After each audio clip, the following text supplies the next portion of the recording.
Magandang araw nanay, ako si Jolo, isang nurse midwife sa isang paanakan.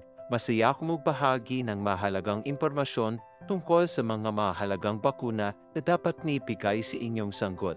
Ang layunin ng video presentation na ito ay ang mga sumusunod.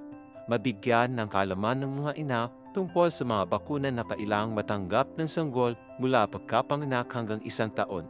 Ipaliwanag ang paraan ng pagbibigay ng mga bakuna, ang kahalagahan nito at ang mga taong responsable sa pag-administer nito.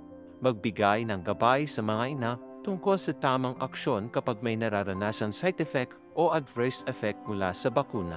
Ang pagbabakuna ay isa sa pinakamahalagang hakbang na maaari mong gawin upang protektahan ang iyong sanggol mula sa mga seryosong sakit. Sa unang taon ng buhay ng iyong sanggol, may mga bakuna na dapat ibigay upang masiguro ang kanilang kalusugan at kaligtasan. Ang BCG vaccine at hepatitis B vaccine ay ibinibigay mula pagkapanganak. Ang pentavalent vaccine kasama ng oral polio vaccine at pneumococcal conjugate vaccine ay parehong ibinibigay sa unang dalaw hanggang sa pangatlong dalaw. Ang inactivate polio vaccine naman ay ibinibigay lamang sa pangatlong dalaw. Ang measles, mumps, rubella vaccine ay ibinibigay sa pang-apat na dalaw hanggang sa pang-limang dalaw. Narito ang mga bakuna na kailangang matanggap ng iyong sanggol mula pagkapanganak hanggang sa 1 taon. Hepatitis B vaccine, ang unang dosage ay ibinibigay sa loob ng 24 oras mula sa kapanganakan. Ang bakunang ito ay proteksyon laban sa hepatitis B, isang sakit sa atay na maaaring maging malubha. BCG vaccine, ito ay ibinibigay din sa loob ng unang linggo pagkatapos ng kapanganakan upang protektahan ang sanggol laban sa tuberculosis. OPV vaccine, ang unang dosage ay ibinibigay sa unang buwan upang protektahan laban sa polio, isang sakit na nakakapinsala sa nervous system. Diphtheria and tetanus toxoid hepatitis B at Haemophilus influenzae type B vaccine, ang kombinasyon ng bakuna na ito ay binibigay sa ika-6 na linggo para sa proteksyon laban sa diphtheria, tetanus pertussis, hepatitis B at Haemophilus influenzae type B. Pneumococcal conjugate vaccine at rotavirus. Ito ay ibinibigay sa ika-6 na linggo at uulit sa 14 na linggo para sa proteksyon laban sa pneumonia, meningitis at rotavirus diarrhea.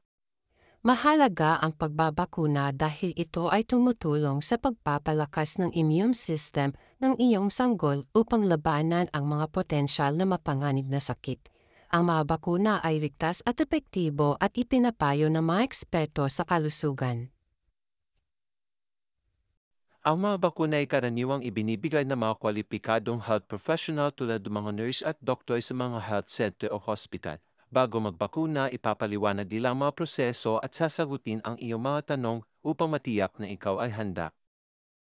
Minsan ang mga bakuna ay maaari magdulot ng banayad na side effect tulad ng lagnat, pamamaga sa lugar ng turok at pagiging irritable ng sanggol. Normal ito at kadalasang nawawala sa loob ng 1 o 2 araw. Kung ang iyong sanggol ay nagkaroon ng lagnat, maaari siyang bigyan ng inirekomendang gamot na pampababa ng lagnat. Siguraduhing alagaan siya ng may pagmamahal, bigyan ng sapat na fluids at ipahinga.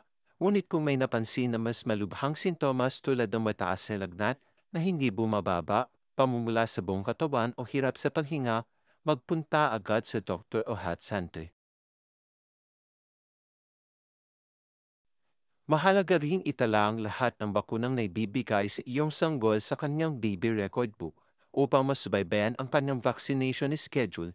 Ito ay makakatulong sa iyo at sa healthcare provider upang masiguro na natatanggap ng iyong anak ang lahat ng bakuna sa tamang oras. Ang tamang pagbabakuna ay nagbibigay sa iyong sanggol ng proteksyon na makakatulong sa kanilang paglaki ng masigla at malayo sa anumang mga sakit. Huwag kalimutan ng pagbabakuna ay isang simpleng hakbang, ngunit nagbibigay ng panghabang buhay na benepisyo.